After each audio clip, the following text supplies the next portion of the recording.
IC वक्र की, board नहीं चल रहा है जैसे से, इंडिफरेंस कर्व यानी कि अनधिमान वक्र की एक विशेषता थी कि दो अनधिमान वक्र आईसी वक्र एक दूसरे को नहीं काट सकते, नहीं काटते। तो हमें ये देखना होगा, पहले हम ये देखेंगे कि मान लिया कि काटते हैं, इससे पहले एक और प्रॉपर्टी थी इसकी जो लक्षण है, विशेषता है, वो हम लोगों ने जाना है क्या कि जो ऊपर वाला अनधिमान वक्र होता है वो ज्यादा संतुष्टि देता है।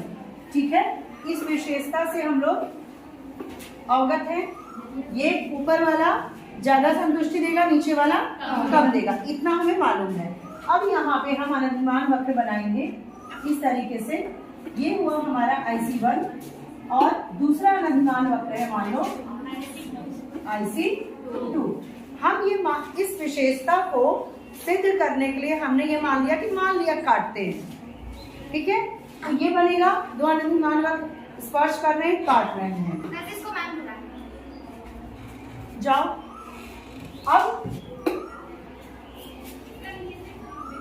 अब क्या करेंगे हम, यहाँ पे हम कुछ बिंदु रखेंगे। सबसे पहले तो जहाँ कटा है वहाँ पे E बिंदु रखा, ठीक है। उसके बाद यहाँ पे हम A बिंदु, यहाँ पे B, यहाँ पे C और यहाँ पे D, इस तरह से रख देते हैं। हम E बिंदु जहाँ पे ये कट रहा है, यहाँ पर हमें एक चीज मिलती है। E बिंदु किस पर है, IC1 पर या IC2 पे? तुम बताओ रचना, E बिंदु कहाँ है, IC1 पर या IC2 पर या दोनों पर? मैम IC1 पर। ये बिंदु IC1 और IC2 दोनों पर। Very good. अरे देखो भाई, ये बिंदु है यहाँ पे, ये IC1 पे भी IC2 पे भी है, यहीं पे तो क्रॉस हो रहा है दोनों वक्र। बैठ जाओ। तो ये दोनों पर है, ठीक, यानी ये बिंदु समान संतुष्टि दे रही है, IC1 और IC2 दोनों समान संतुष्टि दे रहे हैं, ये हमें समझ में आया। अब हम इधर जाएंगे तो यहाँ पर B जो है वो ज्यादा संतुष्टि दे रहा है A से, यानी B is greater than A। यहाँ ये समझ में आ रहा है? Yes ma'am. अब हम इधर जाएंगे और B जो है किस पे है, IC2 पे है। इससे सिद्ध होता है कि IC2 ज्यादा संतुष्टि दे रहा है। अब हम E के इधर आएंगे, ठीक। यहाँ पे हमें क्या दिख रहा है, B is greater than C। B ज्यादा संतुष्टि दे रहा है C से, और D किस पर है, IC1 पर। यानी यहाँ पे IC2 है ज्यादा संतुष्टि देने वाला और यहाँ IC1 है।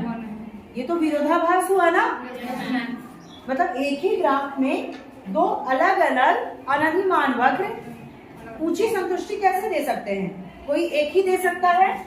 इससे हमें मालूम है, ये मान लो कि IC2 है, ये IC1 है, हमने कहा IC2 ज्यादा संतुष्टि दे रहा है। तो अगर यहाँ पर IC2 ज्यादा संतुष्टि दे रहा है तो यही IC2 यहाँ जाके कम संतुष्टि देने वाला बन रहा है।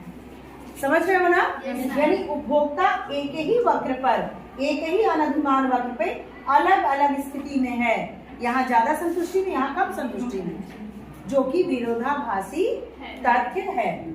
ये सही नहीं हो सकता।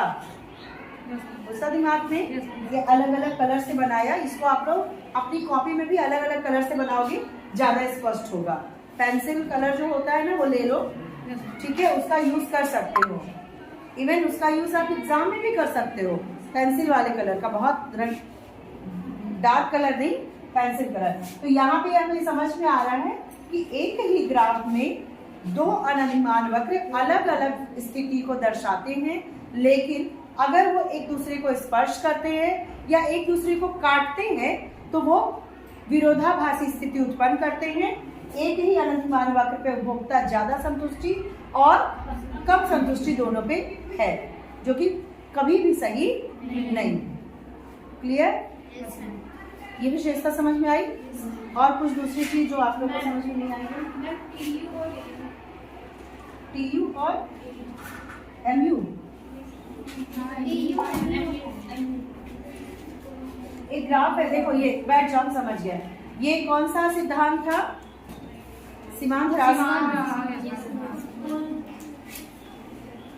यहाँ पे जो आता है प्रश्न वो ये आता है, PU एंड MU में रिलेशन बताइए। PU मतलब टोटल यूटिलिटी, कुल उपयोगिता। MU मतलब मार्जिनल यूटिलिटी। हम इसके बारे में थोड़ा सा जान चुके हैं।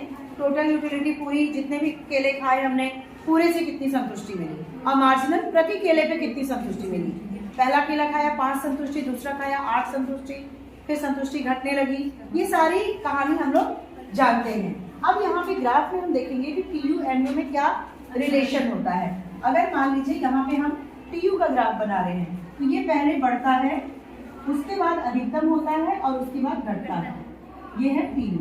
उसके बाद हम MU का ग्राफ बनाएंगे। MU के ग्राफ से पहले ग्राफ बनाने का तरीका मैं बता रही हूँ आप लोगों को। यहाँ पे देखेंगे हम 2 बिंदु लगभग मिलते हैं जो कि उच्च संतुष्टि के हैं। यहाँ हमने एक लाइन खींचा और दूसरा लाइन खींचा, और यहाँ पर ये वाला जो है पोर्शन वो लगभग समान संतुष्टि का और उच्च संतुष्टि का है, उच्च उपयोगिता का है।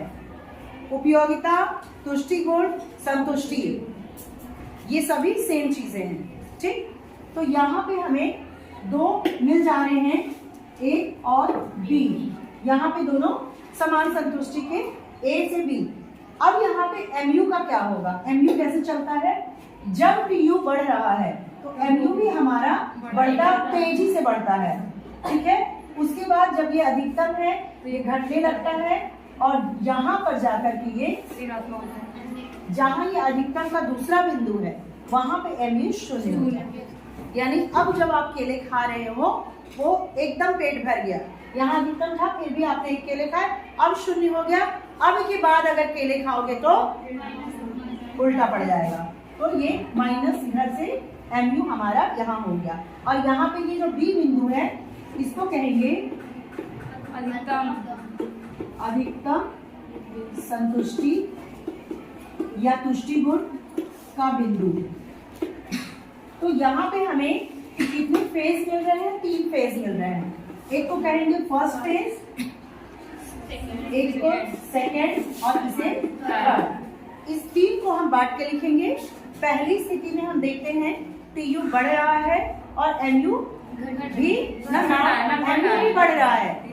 ठीक है, उसके बाद इसमें PU इसी फर्स्ट फेज में बढ़ते हुए PU धीरे धीरे उसकी वृद्धि जो है स्लो होने लगी, और MU में घटने की प्रवृत्ति दिखाई दी। उसके बाद दूसरे फेज में MU बहुत तेजी से घटा है और PU जो है वो स्थिर है, लगभग स्थिर है, अधिकतम है। उसके बाद तीसरे फेज में PU घटने लगता है। क्यों PU घटने लगता है? क्योंकि MU ऋणात्मक हो गया। और यहाँ पे जहां MU शून्य है, ये शून्य है, यही अधिकतम, या इस बिंदु को लो अधिकतम, या इस बिंदु को लो अधिकतम संतुष्टि का बिंदु, ये भी अधिकतम संतुष्टि का ही बिंदु है। जहां पे मार्जिनल यूटिलिटी यानी सीमांत उपयोगिता शून्य हो जाती है, वही है अधिकतम संतुष्टि या तुष्टि गुण का बिंदु। क्लियर है? और कोई डाउट?